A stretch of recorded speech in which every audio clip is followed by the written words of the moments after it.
Okay, welcome to the November 15th edition of the Fats, Fuels, and Oils webinar.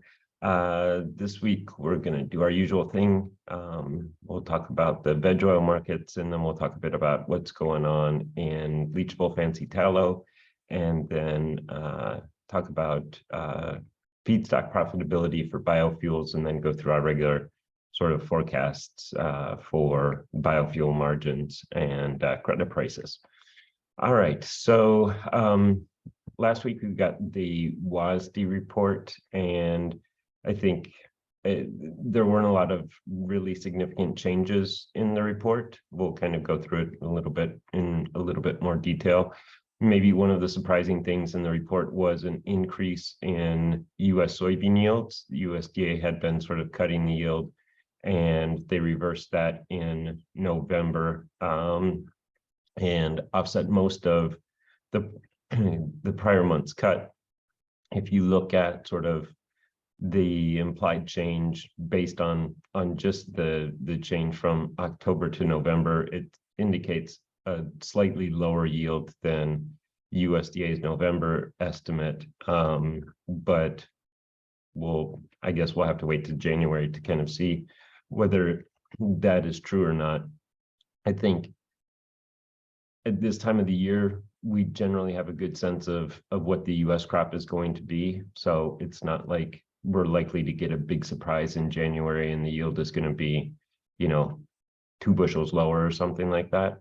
So I think the US crop is set, and so the market is going to focus much more on South American production going forward. We still have concerns about dryness in Argentina. Brazil is okay. I wouldn't say great. I think there's a couple little pockets where there might be some problems. But again, I think kind of like we talked about last week, the concern is that the La Nina sticks around for longer than expected and keeps keeps Argentina drier than normal, and that reduces production. Even in that case, again, it still depends probably more on what happens in Brazil, since the crop is expected to be 3 times as large as the Argentine crop. But that said, Argentina is still an important component, and especially given the fact that U.S. soybean oil exports probably are going to be at least at the very lower end of the historical range, and potentially sort of record low, or at least record low for kind of the modern era, 2000s. The Argentine crop will be critical for world soybean oil supplies. Now, one of the things that I think happened last year and is going to shift this year is that last year, because of the disruption in the palm oil supply, some of the big importing countries like India switched from palm oil to soybean oil, because there was actually, in India, they were trading at relatively close to parity, or close enough that it made sense to switch to soybean oil. And I think that trend probably reverses, especially since the spread between soybean oil and palm oil continues to move higher, and the nearby contracts are now sort of 37 cents or so.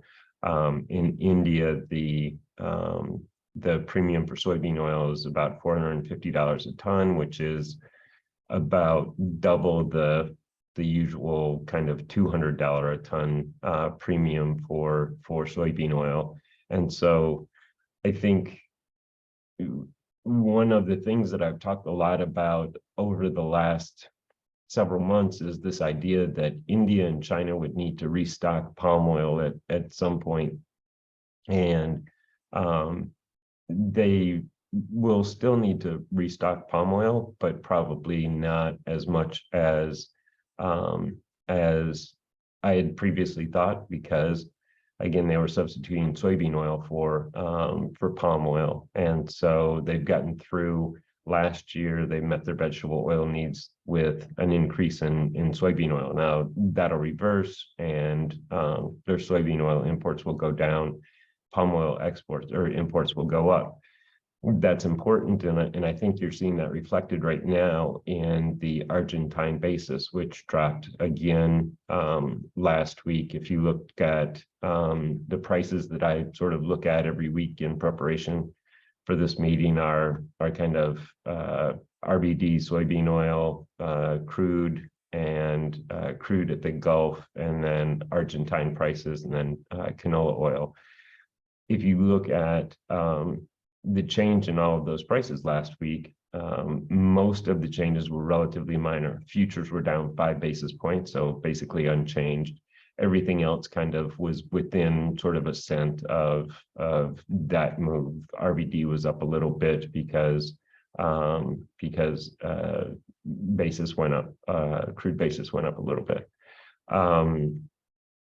However, if you look at the Argentine price, it dropped like 2 cents last week, and that's despite the fact that Argentine crush has really slowed this year. So the crush for September was the lowest since 2005 in September, and as a result, USDA cut their forecast for Argentine crush a little bit, but they're still, I think, a couple million tons above where we are.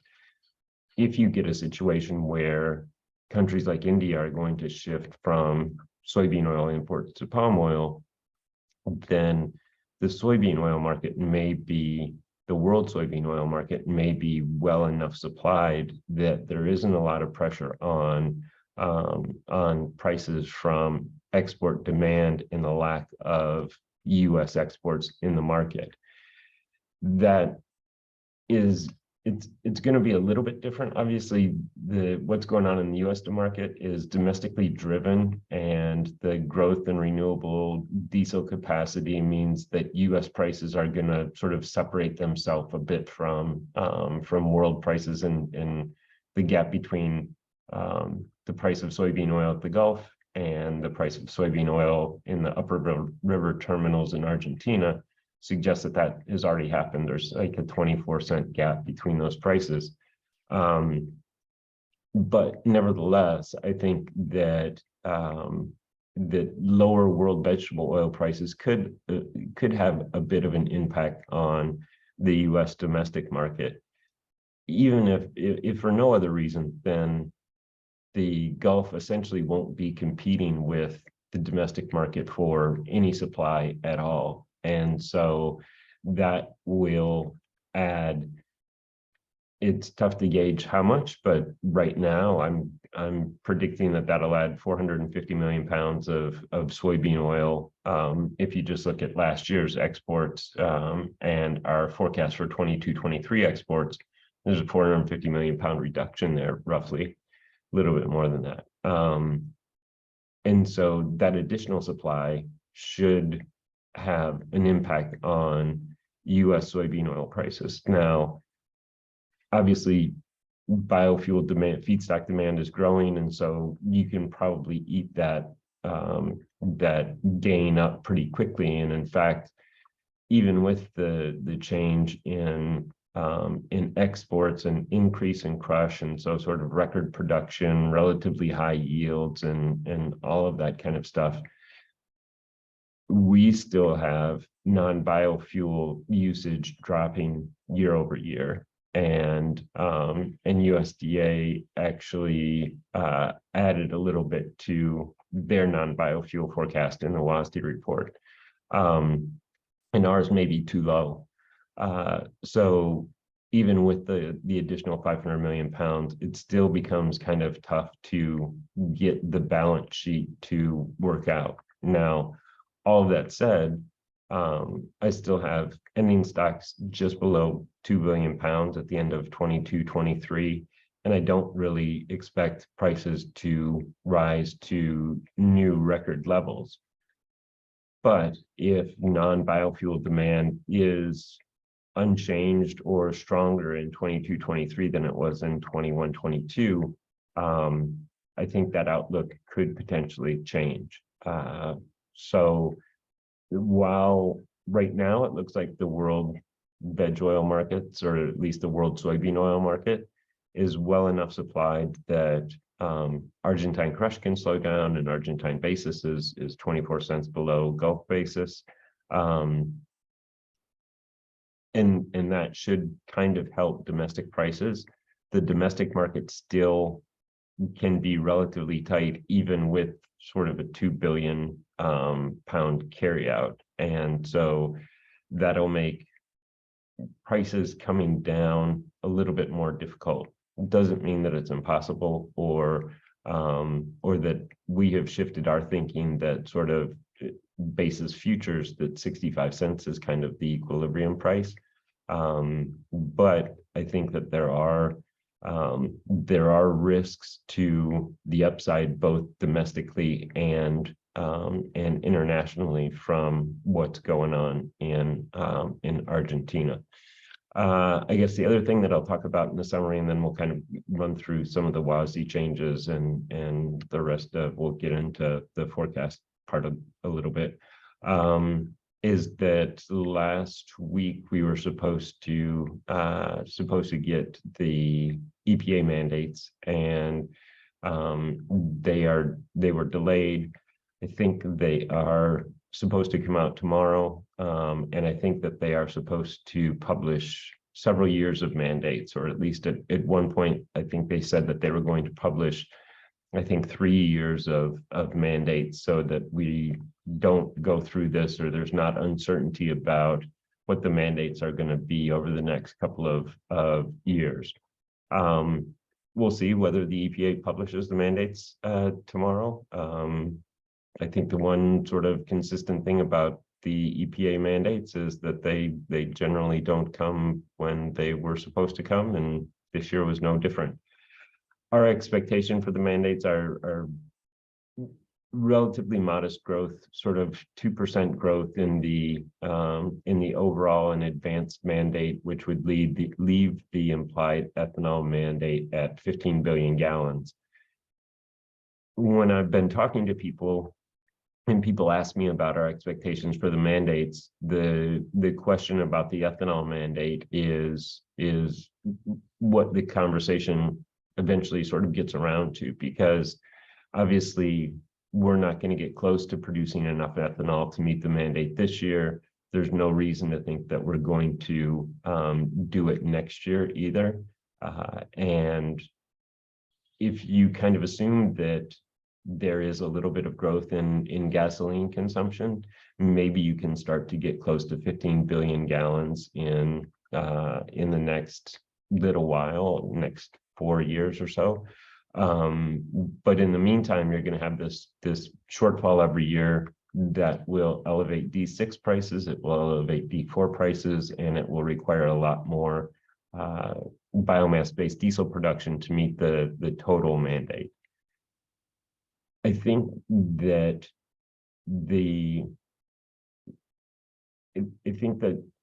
lowering the ethanol mandate is tough politically for either party. And I think that the gap between ethanol production and the ethanol mandate also kind of provides a way to expand sustainable aviation fuel without having to sort of either raise the advanced mandate more, or take away from the biomass-based diesel mandate. So if we are going to, and right now, sustainable aviation fuel is a very, very small part of overall production. This year domestically, we say 7 million gallons, and we've got about 6 million gallons of imports, so about 13 million gallons in total. And so in the very short term, the amount of SAF produced is almost basically meaningless. But if there is a sort of a real reason that you could leave the ethanol mandate unchanged and kind of justify it in a way, I guess, it would be that it can allow for SAF to grow and take up an increasing amount of the gap between ethanol production and the ethanol mandate, and sort of reduce the pressure on biomass-based diesel a little bit. Now, again, we don't expect that that SAF production is going to rise so quickly that is going to be something that is really significant in the next year or two. But there have already been announcements by some ethanol producers that they are going to take some large ethanol producers, that they're going to take a substantial portion of their capacity and convert it to SAF production. If they do that, of course, it reduces ethanol production, so it kind of increases the gap a little bit, but then they're producing something that gets 1.6 or 1.7 RINs per gallon instead of 1 RIN per gallon. And so it does end up narrowing the gap a little bit if you do that. We'll see if they keep the mandate there. I think the challenge to keeping it there is that on some level, it kind of, if the administration is very focused on getting the U.S. Personal vehicle fleet converted to electric vehicles, having an ethanol mandate that really encourages ethanol production is a little bit counter to that goal. But I think it's also probably realistic to expect that the adoption of electric vehicles is probably going to be slower than the administration probably wants, because they're expensive and the range is limited and all of those kinds of things.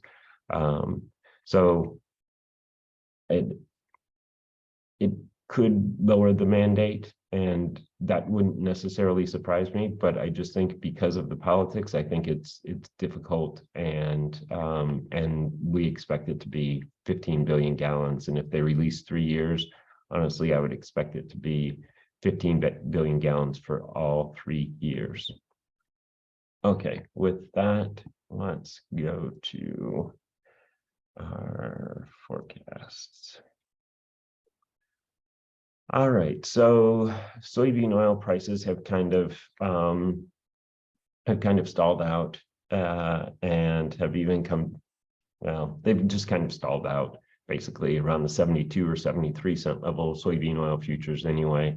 Our forecast hasn't really changed. Again, we still expect that South American production will weigh on soybean values, that will weigh on soybean oil prices.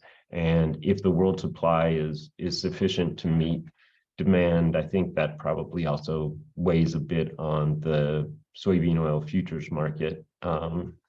Probably says that if the futures market goes back down and domestic demand remains really strong, that basis would go up to offset the decrease in soybean oil futures.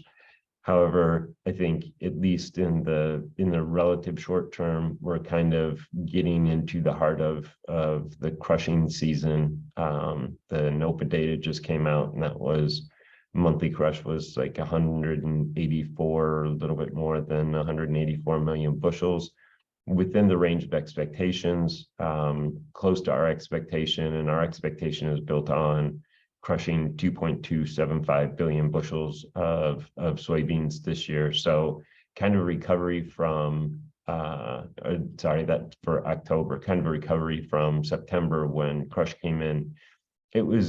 Crush was good relative to history, but it was a little low relative to the pace that you would need if you want to crush 2.275 billion bushels of soybeans. So I think that that probably keeps the robust crushing volumes probably keep a lid on domestic basis in the short term.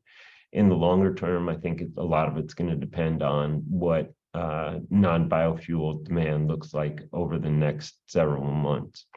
If the first 3 or 4 months of data for non-biofuel demand showed that there isn't a slowdown from last year, then analysts are, and really if the first 1 or 2 months happen, analysts will start to revise their non-biofuel forecast higher. And once you do that, we are kind of starting to get to the point where it's tough to find enough supply to keep ending stocks unchanged. Now, even if I raise my non-biofuel from its current level up to sort of I think it's, well, that's what from 13.75. Why doesn't this update? From 13.75 up to 14 billion gallons, 14.25 billion gallons. So I had 500 million gallons here, which again is about the size of the decrease in exports. And again, apologize, this is old and it shouldn't be that number. Then it would take ending stocks down to, that increase would take ending stocks down to 1.5 billion pounds or so, which is about what we expected at the beginning of last year and the year before. And it turned out in those years that that stocks ended up higher. And so I think that it will take a little while for the market to become convinced that that is actually going to happen. Like I said, I think if you get a couple of months of strong non-biofuel data, then analysts will start to revise their projections. And maybe the market will react to it. It will just depend on sort of the strength and whether market participants are really convinced that this is something that's going to continue, or it's just kind of a one-off or two-off or little period of strength, whatever. So I think that the upside risk in terms of sort of basis may come a little bit later. Now, again, it may come earlier if we really get blowout numbers on non-biofuel demand and it becomes really obvious that non-biofuel demand is not going to go down. Then again, I think we're in a spot with the balance sheet where it's starting to get tough to find the supply that is needed without either cutting into dropping ending stocks below where they have been historically, or dropping exports below the lower level where they have been historically, or raising imports, or doing something else. But it's kind of not, I guess we were in this situation again last year and it just kind of, again, didn't work out that way in the end. This year it feels a little bit more like it's likely to happen if things start to go that way. I think the last 2 years, many analysts and in the USDA kind of started off the year with relatively bullish projections, and then they kind of became a little bit more bearish as the year progressed. And this year, the risk is that the opposite of that happens. In the extreme, if we really get to where we have to kind of ration soybean oil domestically, then it's easy to paint a picture that has soybean oil prices at record highs. But I think we're a ways from that, and I think it's going to take some convincing to get the market to buy into that idea this year, even though everybody in the market is kind of primed for this growth in renewable diesel feedstock demand and prices to remain well supported, even if they don't sort of go to record levels. So I wanted to kind of review some of the changes. Basically, the changes that USDA made was that it had a reduction in its beginning stocks for 22-23 based on the November fats and oils report, which had the ending stocks for 21-22. but it raised its new crop crush forecast by 10 million bushels. That added 115 million pounds to production. The balance of that, after you subtracted out the lower beginning stocks, was a little bit less than 65 million pounds. I think it was 63 million pounds. USDA offset that increase in supply with a 150 million pound decrease in soybean oil exports and its soybean oil export forecast, and then a 100 million pound increase in its non-biofuel forecast. So the change on the demand side was a decrease of 50 million pounds. No, that's not right. It was the opposite. Sorry. God, I wish this thing updated. It was the opposite. So it was 150 million pound increase in non-biofuel demand and 100 million pound cut. So demand went up 50 million pounds. That offset the bulk of the increase in supply, which raised their ending stocks forecast by 13 million pounds, generally unchanged. So their ending stocks forecast came up to 1.85 or so, which is not super far away from where we are. But again, I think that right now the balance sheet is in a spot where it could look a lot different by the end of the year than it does right now, which is not unusual. Again, it's happened the last couple of years. The only difference is this year it's probably more likely to look more bullish than it does right now. All right. For canola oil, since the charts didn't update, for canola oil, USDA didn't really make any changes to its Canadian canola oil forecast, and only made minor changes to its US forecast. Essentially, again, the ending stocks for 21-22 came in a bit higher than expected. For canola oil, it came in at 174 million pounds.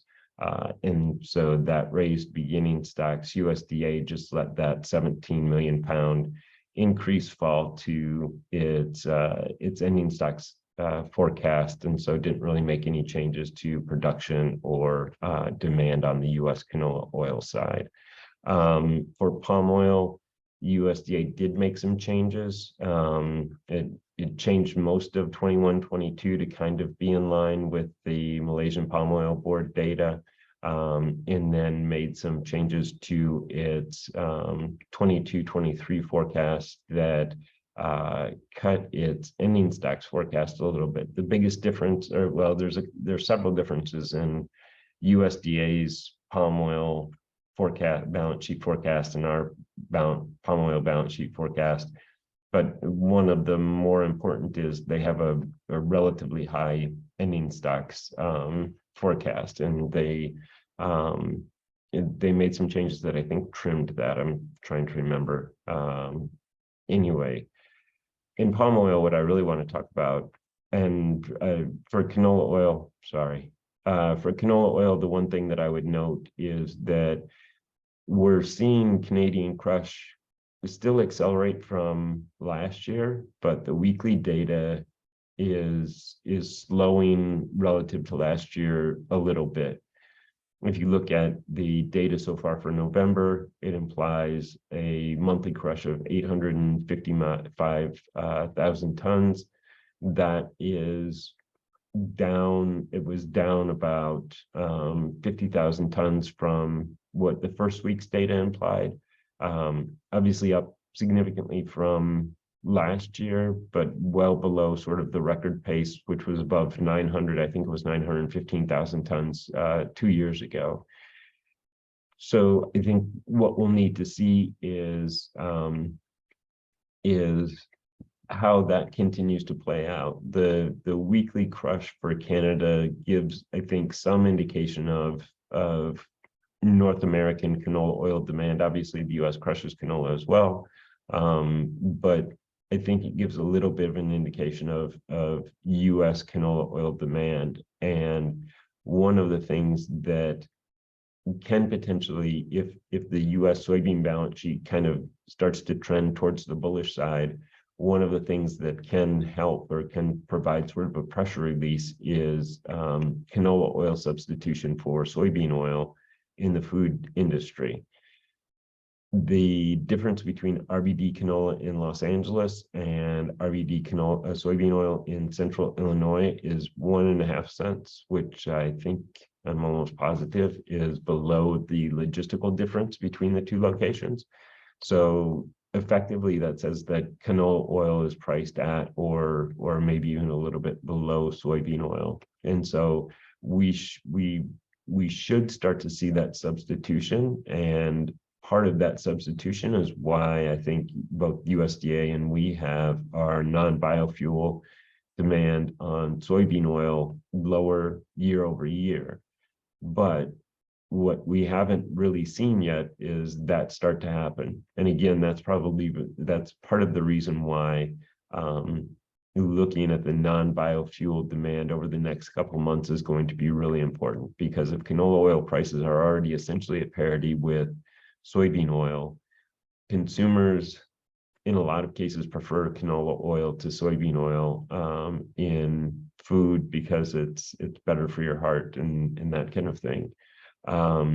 So if we don't start to see some substitution or significant substitution over the next quarter, then I think that there are going to be questions about whether that's actually going to happen or whether it's going to take more of an incentive for that to happen. In the meantime, again, probably raise non-biofuel on soybean oil, and weekly crush for Canada probably comes in a little bit weaker than expected. Okay, for palm oil, what I wanted to talk about is the MPOB report a little bit, just sort of abstractly. So if you look at the monthly palm oil production and the palm oil yield, it gives you a fruit harvest. And if you look at the fruit harvest, it kind of trended lower for a little while before COVID, kind of bottomed out in the middle of COVID, obviously, and then has started to climb back up and has continued to climb back up. And the October data from the MPOB showed that the fruit harvest was above 9 million tons, in the highest since the highest in a couple of years anyway, since I think June 2020 or maybe June 2019. Right now, our production forecast is based on an assumption, and it's a little bit higher this week, but it's based on an assumption that has a yield up a little bit from last year, but has the fruit harvest kind of also up a little bit. But if you look at the trend in over the last 6 months or 9 months in fruit harvest, and the trend that is implied by our forecast and our yield assumption, I think that it is easy to say that palm oil production could be higher than we're expecting, as long as the trend in fruit harvest continues. It seems like the Malaysian government has probably sorted out the labor issues that they had. And so now fruit harvest probably returns to more sort of levels back to the historical range, I guess, based on weather conditions. Given the fact that everybody sort of expects palm oil stocks to rise pretty sharply this year, and the fact that they kind of already have, one of the features of the MPOB data was that that stocks had risen to their highest level in 3 or 4 years. That potential for bigger fruit harvests and steady or even a little bit lower yields to imply a larger production could potentially make stocks go up even more than people expect. Now, conversely, I think that given what I said earlier about India sort of switching back, and I think you probably are going to see the same thing in a lot of countries, probably the demand for exports probably also goes up. India, Indonesia, and Malaysia compete over exports. So if you think more broadly about exports and just think of the two countries combined, I think that that there probably will be significant growth in exports this year relative to last year. Of course, last year also featured a ban from Indonesia for a very short period of time on exports and other things that make that statement really obvious. But I think just that switch in sort of the growth and a little bit of the restocking mean that even if production does go a little bit higher, that export expectations probably may also go a little bit higher. And for the first 15 days of November, cargo surveyor data suggested that exports were up about 10% from the same period in October. October exports were relatively strong. And so I think there's some chance that we may have reached sort of peak expectations about Malaysian palm oil stocks. That's driven palm oil futures down to about 4,000 ringgit. We have futures kind of steady at 4,000 for much of the year, which then if you look at the spread between soybean oil and palm oil implies kind of a narrowing or a contraction of that spread. But that all of that only works if stocks stay at current expectations a little bit lower. We made some changes this week to our balance sheet. We added some to production. We added some to ending stock or to exports, and added a little bit to imports as well. But the net result of all those changes was a slight decrease in our ending stocks forecast. So we're at 2.25 million tons now instead of 2.3. And we'll see if that trend holds, if the export surveyor data continues to hold through the end of the month. It can change really dramatically, even in the last sort of 5 or 10 days. It can go from up 20% to down 10% just because it's relative to just the last month. But if all of that theory holds, then I do think that there is a chance that, again, that we've seen sort of peak expectations in Malaysian palm oil ending stocks. Okay, so on to biodiesel. And what I really wanted to talk about for biodiesel, and then we'll look at the margin charts and that kind of stuff, is that we have hit at least a short-term peak in feedstock profitability. You can see for renewable diesel, profitability is down across all of the feedstocks. It's similar, although not as there's not as sharp a decline for biodiesel. That's primarily because we saw a drop in fuel prices. In particular, renewable diesel prices dropped pretty sharply over the last 2 weeks, and last week they dropped maybe 16 cents a gallon. The odd part about the decline in renewable diesel prices is that it has dropped the price of a gallon of renewable diesel below the price of a gallon of biodiesel stripped of credits in the California market. Historically, renewable diesel has a little bit of a premium to biodiesel because it's a drop-in fuel, and because supplies have been relatively restricted compared to biodiesel. So there's obviously two ways you could look at this. This could be the beginning of a trend where, because of the growth in renewable diesel capacity, renewable diesel, at least in the California market, is now going to trade at a discount to biodiesel, or that this is just kind of a short-term blip. And we've seen this before for a week or two, where renewable diesel trades a little bit below biodiesel. And so right now, our fuel price forecast suggests that that trend is going to reverse, and renewable diesel will rally and trade at a premium to biodiesel again. Of course, biodiesel could fall further and establish the historical relationship by declining, but we don't have that. That's not the way that we're forecasting it. As a result, we think that renewable diesel margins could come back a little bit, and renewable diesel feedstock profitability could come back a little bit. Biodiesel probably stays about where it is.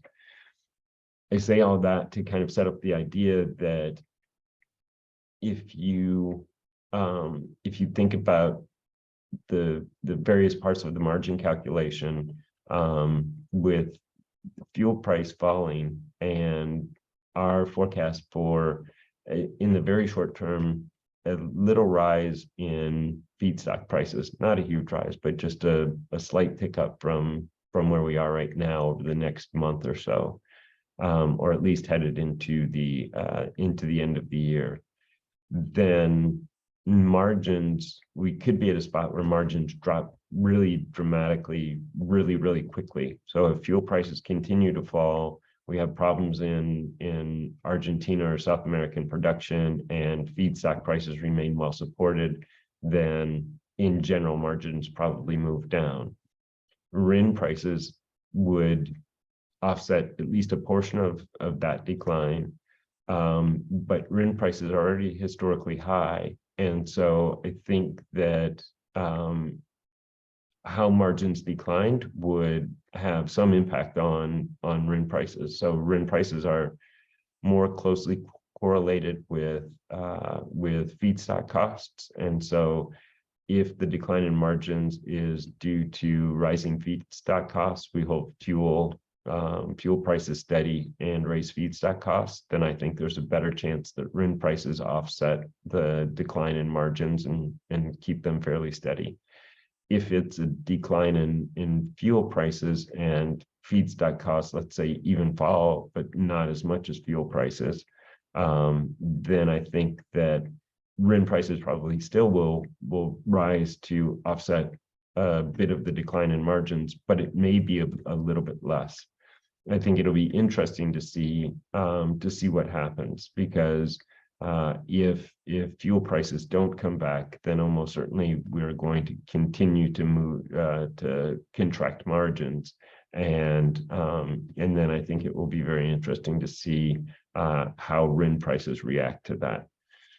But I think the headline here again is that we just are, from historically high levels, we're starting to pare back the profitability on feedstocks across the board. And so that is another area where maybe the vegetable oil markets or feedstock markets get some relief on the supply and demand. If profitability declines a little bit more than expected, then maybe production isn't as strong as expected, and feedstock demand isn't quite as strong as expected. Alternatively, the other thing is that if the main competition for renewable for biomass-based diesel feedstocks is non-biofuel industries, obviously for a lot of those industries, soybean oil only represents a small portion of the total cost. And so if margins sort of continue to contract, you may see a situation where non-biofuel demand goes up, but they also keep prices at a level that don't make it impossible, but make it just a little bit more difficult for biomass-based diesel producers to buy feedstocks, and maybe that then slows feedstock demand and provides some relief or another sort of pressure valve if the soybean oil balance sheet starts to get tight. Okay, so I've covered a bit of this, but if you look at gross margins with credits, this is not right either.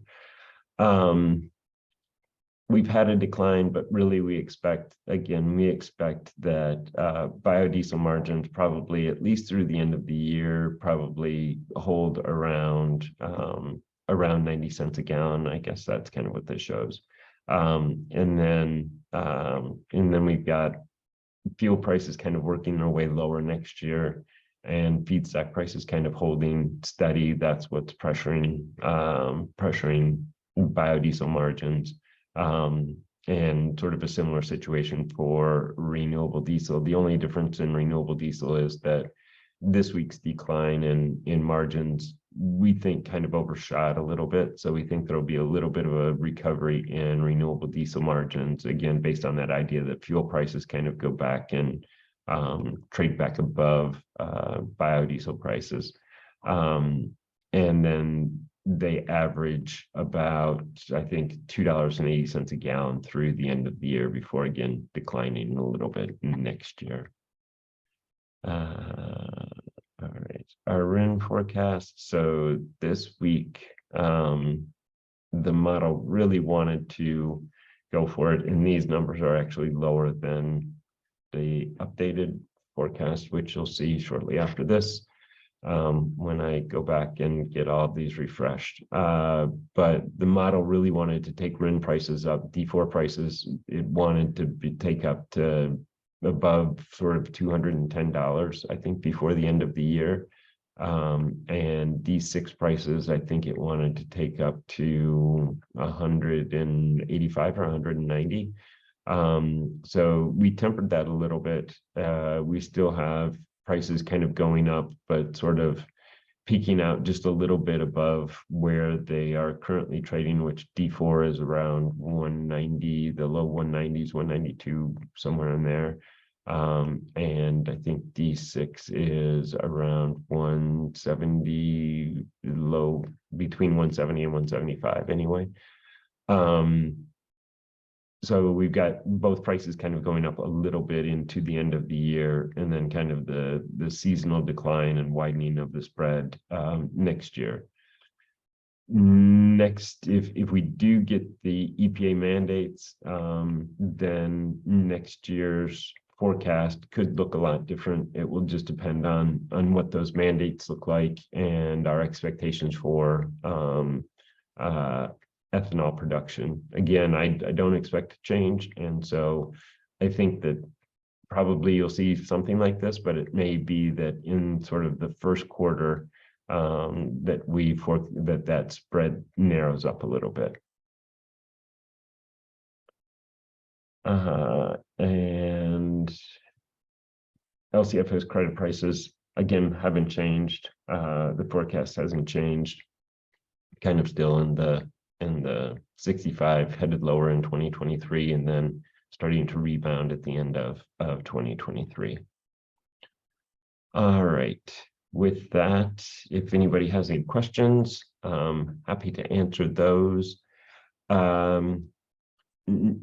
If nobody has any questions, I'll just make a quick announcement about next week. So traditionally, we don't have a webinar next week during the Thanksgiving holiday because a lot of people end up taking that week off. And I think that I've already canceled it on the schedule. If not, I am going to cancel it. I'm going to be off next week, and so we won't meet next week, but we will meet the following week. Next week, what I'll do is I will try to get the forecasts and stuff updated.